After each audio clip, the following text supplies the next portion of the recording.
got a Guinness World Record today, guys. I feel great. Yes! Would you believe me if I told you I had a felony on my record? Hello everyone, my name is Michael, and this is my testimony on how Don Kilam changed my life. I'm about to share with you some of the many times my rights had been violated.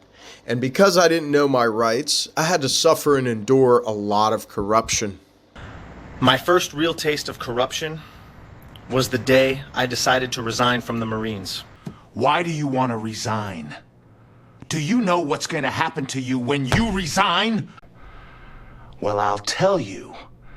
When you go driving down the street, the police are going to run your license plates and arrest you because you resigned from the Marines.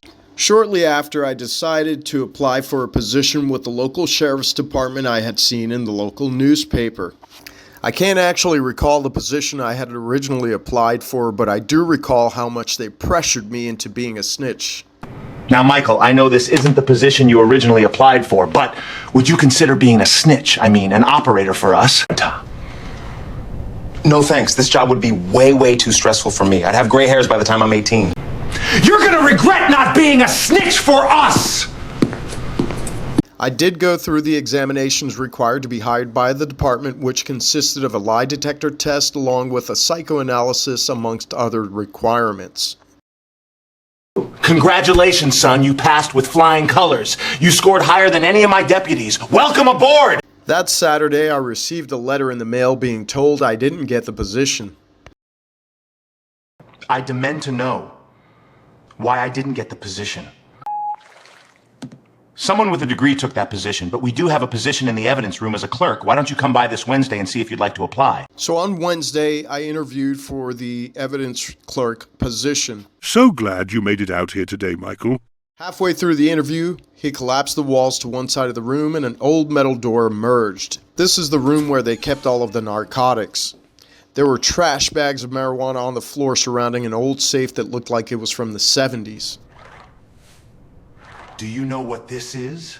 I told him, of course, everybody knows what that is. He opened the safe, and it was as if everything moved in slow motion because I had no idea what I was looking at. It was just like the movies, the bricks of heroin and cocaine. He asked me if I knew what they were, and I responded no, but in the back of my mind, I've seen those bricks of heroin and cocaine and Scarface and other drug-related movies. He pointed at a bunch of bags filled with thousands of tiny colored pills. They reminded me of the Flintstone vitamins because they were brightly colored. Do you know what this is? When I responded no, This interview is over. needless to say, I didn't get the position. When I was 18, I picked up a job working as a male dancer for an all-Latin male revue out of Tampa at a club in Orlando called Roxy's. I worked 2 jobs to save up enough money to buy a 1992 Toyota MR2. Everybody in town knew what kind of car I drove because it was pretty much the only one around. So one day while I was taking a shower, getting ready to go to the club with my friends, my sister's boyfriend decided to hate on me and make a bogus call to the police. Hello, this is Michael's sister's worthless boyfriend. There's a white Camaro in the parking lot and it looks like he's selling drugs. Hey, what are you guys doing? We got a call about someone in a white Camaro selling drugs in the parking lot. Where's your ID? You idiots, does that look like a Camaro? It's a Toyota! If you don't leave me alone, I'm filing harassment charges on you! Thanks to my sister's drug addict boyfriend throwing me under the bus, the police labeled me a drug dealer.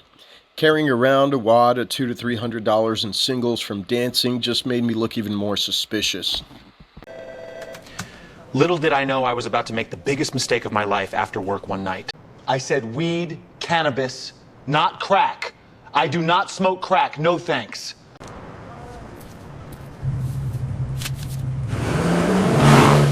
As soon as I left the neighborhood, I noticed a police officer about 2 blocks away pull a U-turn and pulled me over. How's it going, officer? Any particular reason why you pulled me over? Driver's license and insurance. I don't have my license on me. I just got off work and I only have my work ID. Now, let me tell you the real reason why I pulled you over. You know the guy in the Rasta hat and dreads back there. He's an undercover. Where's the marijuana?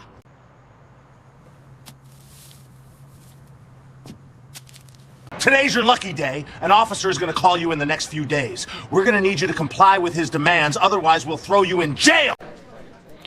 Unfortunately, I made the mistake of giving the police my house phone number. They called my house one day while I was at work, and they coerced my mother into turning me in.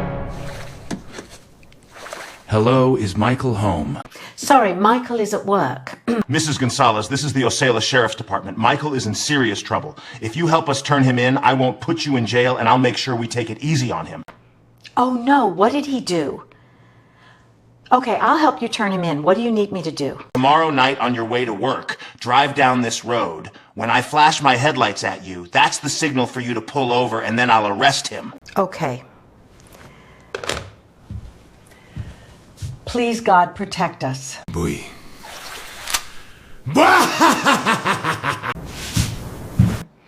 Now, don't forget I need you to drive me to work tomorrow night. Yes, Mom. I'll be home by 8 p.m.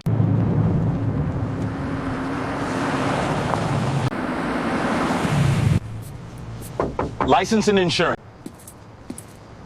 Hey, wake up. I need to see your ID. What do you need my ID for? I'm not driving. The officer insisted on giving him an ID, which I didn't have at the time, so I gave him my brother's name and date of birth. When he came back to the car, he told me my brother had a warrant for his arrest for canceled insurance. So when I told the officer I had lied and gave him my real name, Tell it to the judge! I wound up losing my job at SunTrust, my new car, all of my savings in the apartment I was renting. Mr. Gonzalez, we lost the evidence. What would you like to do? Great, they lost the evidence. So that means the case is dismissed, right? How about I throw you under the bus and have them put you on probation for a year, even though we lost the evidence? My second month of probation, my probation officer decided to violate my probation for absolutely no reason at all. He claimed I hadn't finished my community service hours, but truth was I already had completed more than what was required. Mr. Gonzalez, put your hands behind your back. Put your hands behind your back now! No! I won't put my hands behind my back. What are you talking about? You can't just arrest me without providing me with a valid reason. Good luck. It's my word versus yours, and we won't be required to wear body cams for another 15 years. And just like that, they threw me in jail. No valid reason at all. After they violated my probation, I wound up being put on community control. Because I had a felony on my record, now I could no longer work the corporate world and had to get a job working under the table. Thankfully, one of those jobs was working for the #1 antiques dealer in Florida. I worked with the top interior decorators and designers in Central Florida and helped manage the moving company responsible for all of their installations. I even got to hold Mark Tremonti's newborn son and put him to sleep once. I was literally working in million-dollar homes every day, so it kept me away from a lot of trouble. I also managed to land a job as a pro dancer for the #1 entertainment company in town.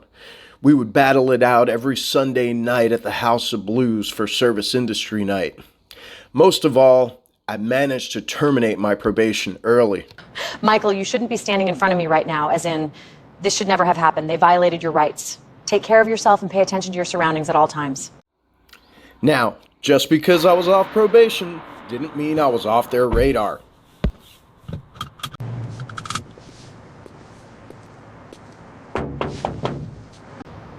I saw you buy that pack of blunts. Out of the car now!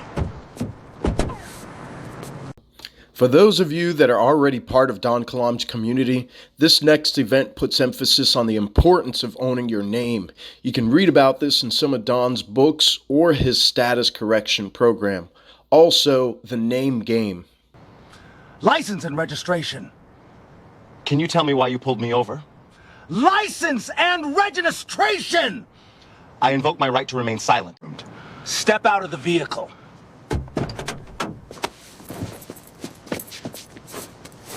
What's your name? I said, what's your name? Okay, you don't want to talk? I've got an FBI agent in the area that can pull up your information. Things are going to get ugly for you if you don't give me your name!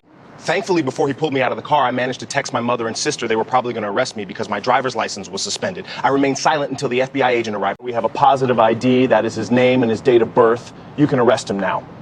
Guys, the point of my story is, had I known my rights when I was 16, I'd be driving a Pagani Zonda living in a multi-million-dollar home from the amount of times I've had my rights violated. Most of the police don't even know the laws or their own rights.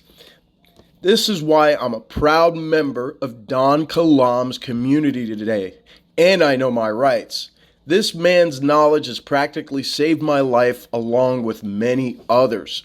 It had taken me about 2 years of research on how to correct my status, and I've been following Don on Instagram for at least 4 years now. And I watch practically every video the man puts out on his Instagram and his school community. He's probably one of the very few people on social media that actually has a doctorate in law and a positive BBB rating. I highly recommend joining this man's school community and following him on his Instagram. Since I've joined Don's community, I've been able to represent myself in court for various charges, and they've all been dismissed. I no longer pay income taxes on my payroll, and I'm tax exempt on even Amazon. I have a trust now, I have private insurance, and private plates. We didn't have body cams or fancy camera phones back when I was growing up. What's your excuse? Thank you, Don, and all of my classmates in your school community. I'd like to thank you kindly for this opportunity. Just want to let you know we appreciate you, and I only wish I knew then what I know now. Time is money. Book a consultation.